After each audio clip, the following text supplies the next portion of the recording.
சரி, அந்த சாஸ்திரங்கள் என்னெல்லாம் சொல்லப்பட்டிருக்கும் அப்படின்னா, எல்லா சாஸ்திரங்களும் 3 முக்கியமான விஷயங்கள பத்தி பேசும் அப்படின்னு சொல்றாங்க. என்ன 3 முக்கியமான விஷயங்கள் அப்படின்னா, தத்துவம், ஹிதம், புருஷார்த்தம் அப்படின்ற இந்த 3 முக்கியமான விஷயங்கள பத்தி பேசும். சத்வஹித புருஷார்த்தங்கள் அப்படின்னு சொல்றது. தத்துவம் அப்படின்னா உண்மை, ஹிதம் அப்படின்னா அந்த உண்மையை அடைவதற்கான வழி, புருஷார்த்தம் அப்படின்னா அந்த உண்மையை அடைந்த பிறகு எனக்கு கிடைக்கக்கூடிய பலன். இது 3 தான் எல்லா சாஸ்திரங்களும் பேசும். இன்னும் சொல்ல போறோம் அப்படின்னா, இன்னொரு இடத்துல சொல்லப்படுது, சாஸ்திரங்கள் அப்படிங்கிறது நம்மளுக்கு 5 முக்கியமான விஷயங்கள பத்தி பேசுது அப்படின்னு சொல்றது உண்டு. 5 முக்கியமான விஷயங்கள் என்ன? நீங்க எல்லாரும் இத கேட்கும் பொழுது என்ன பண்ணலாம்? ஒண்ணு நோட் பண்ணி வச்சுக்கலாம். இல்ல அப்படின்னா கேட்டுட்டு இருங்க. பொறுமையா கேட்டுட்டு இருங்க. எல்லாமே நம்மளுக்கு ரெக்கார்டிங்ஸ் இருக்கு. நீங்க என்ன பண்ணலாம்? கடைசியில அந்த ரெக்கார்டிங் கேட்டா கூட போதும். எல்லாரும் என்ன பண்ணுங்க? ரிலாக்ஸ்டா கொஞ்சம் கேட்க முயற்சி பண்ணுங்க. சாஸ்திரங்கள் நம்மளுக்கு 5 முக்கியமான விஷயங்கள பேசுது அப்படின்னு சொல்றாங்க. பிராப்தஸ்ச பிரம்மணோ ரூபம், பிராப்துஷ்ச பிரத்யேகாத்மனः, பிராப்துபாயம் பலம் பிராப்தேஹே, பிராப்தி விரோதிஸ்ததா அப்படின்னு சொல்லிட்டு 5 விஷயங்கள பேசுது. வதந்தி சகலா வேதாக ச இதிஹாச புராணகः அப்படின்னு சொல்லிட்டு நம்ம சொல்றாங்க. என்னது? சாஸ்திரங்கள் 5 முக்கியமான விஷயங்கள் பேசப்படுது. என்னென்னது? பிராப்தஸ்ச பிரம்மணோ ரூபம். முதல்ல பகவான பற்றி பேசும். 2வது பிராப்திஷ்ச பிரத்யேகாத்மனः, ஆத்மாவை பற்றி பேசும். 3வது பிராப்திபாயம், அந்த பகவானை இந்த ஆத்மா எப்படி அடைய வேண்டும் அப்படின்ற விஷயத்தை பத்தி பேசும். வழிமுறையை பத்தி பேசும். பிராப்திபாயம் பலம் பிராப்தேகே, இந்த ஆத்மாவானது அந்த பரமாத்மாவை அடைந்த பிறகு என்ன பலன் கிடைக்கும் அப்படிங்கிற விஷயத்தை பத்தி பேசும். 4 விஷயம் முடிஞ்சிருச்சு. இன்னும் ஒரு விஷயம் ரொம்ப முக்கியமானது என்ன தெரியுமா? அது பிராப்தி விரோதி ஸ்ததா அப்படின்னு சொல்லுவோம். பிராப்தி விரோதி அப்படின்னா இந்த ஆத்மாவானது அந்த பகவானை அடைய முடியாம தடுக்கக்கூடிய விரோதி என்னது? மாயை அப்படின்னு சொல்லக்கூடிய இந்த விஷயத்தை பத்தி பேசும். இந்த 5 விஷயங்கள் தான் எல்லா சாஸ்திரம் பேசும். இந்த 5 விஷயங்கள் நம்ம என்ன பண்ணலாம் அப்படின்னா 3 தலைப்பு கீழே கொண்டு வந்துடலாம். என்ன 3 தலைப்புகள் அப்படின்னா, தத்துவம், ஹிதம், புருஷார்த்தம் அப்படின்ற இந்த 3 தலைப்புகள் கீழே கொண்டு வந்துடலாம். சரி, சாஸ்திரம் யாருக்காக பேசப்பட்டிருக்கு அப்படின்னா, கண்டிப்பா நமக்காக தான் பேசப்பட்டிருக்கு. சாஸ்திரம் இந்த உலகத்தில் இருக்கக்கூடிய மரம் செடிக்காக கிடையாது. இந்த உலகத்தில் இருக்கக்கூடிய பஞ்சபூதங்களுக்காக கிடையாது சாஸ்திரம். அதே போல சாஸ்திரம் அப்படிங்கிறது ஈஸ்வரனுக்கும் கிடையாது, பகவானுக்கும் கிடையாது. இப்ப சாஸ்திரம் அப்படிங்கிறது இந்த ஆத்மாக்களுக்கே உண்டானது.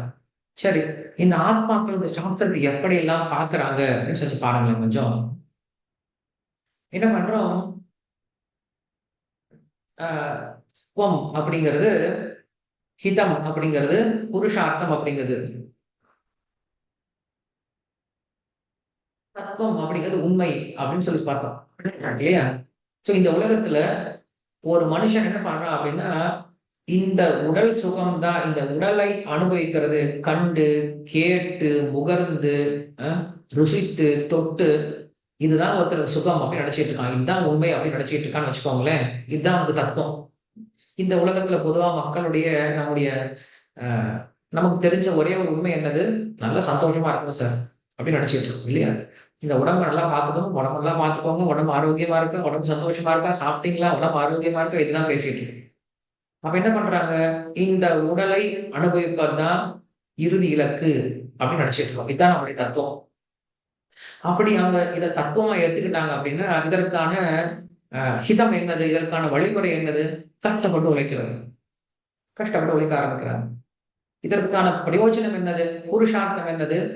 ஆனந்தம் அடையணும், இந்த உடலை கொண்டு சந்தோஷம் அடையணும் அப்படிங்கிறது. இப்ப யோசிச்சு பாருங்க, நாம் எதை உண்மையா ஏத்துக்கிறோமோ அதற்கு தகுந்த செயல்பாடுகளை பண்றோம், அதற்கு தகுந்த பலனை அடையணும். இந்த உலக மக்களுக்கு இது இந்த இந்த ஒரு விஷயம் தான் தெரியும். என்னது? நான் சந்தோஷமா இருக்கணும். எப்படி சந்தோஷமா இருக்க போறேன்? இந்த உடலை கொண்டு சந்தோஷமா இருக்க போறேன். எப்படி சந்தோஷமா இருக்க போறேன்? நல்ல வேலை செய்ய போறேன். வேலை செஞ்சு என்ன பண்ண போறேன்? நிறைய காசு பணம் சம்பாரிச்சு இந்த உடம்பை நான் என்ன பண்ண போறேன்? நல்லா நிம்மதியா ஜம்முன்னு வச்சுட்டு இருக்க போறேன். அவ்வளவுதான். இதுக்கு மேல ஒண்ணும் தெரியாது. ஆனா சாஸ்திரம் நமக்கு என்ன பண்ணுது? இதை தாண்டி அடுத்த விஷயமே சொல்லி கொடுக்குது. ஏன்னா இந்த உலகத்துல இந்த ஒரு விஷயம் மட்டும் கிடையாது. நம்ம சொன்ன 3 விஷயம் இருக்கு. சித், அச்சித், ஈஸ்வரா அப்படின்ற 3 தத்துவங்கள் இருக்குன்னு சொல்லி சொன்னோம். யார் ஒருவன் அச்சித்தை தத்துவமா எடுத்துக்கிட்டானோ அவன் என்ன பண்றான்? கடின உழைப்பு, புலனின்பம் அப்படிங்கிற விஷயத்த என்ன பண்றான்? ஹிதமாகவும் புருஷார்த்தமாகவும் எடுத்துக்கிறான். இது அடுத்த நிலைக்கு ஒருத்தன் வரான். இந்த உலக சுகம் ஒன்றும் பெருசா அவனுக்கு எடுபடலாம். என்ன பண்றான்? அடுத்தது வரான். இவன் என்ன பண்றான், சித் அப்படின்னு சொல்லக்கூடிய ஆத்மாவை தத்துவமா புரிஞ்சுக்கிறான். இந்த உலகத்துல உண்மை அப்படின்னா இது ஆத்மாதான் சார், ஆத்மாதான் சார் நிலையானது, ஆத்மாதான் சார் உண்மையானது அப்படின்ற கொஞ்சம் உயர்ந்த புரிதலுக்கு வரான்.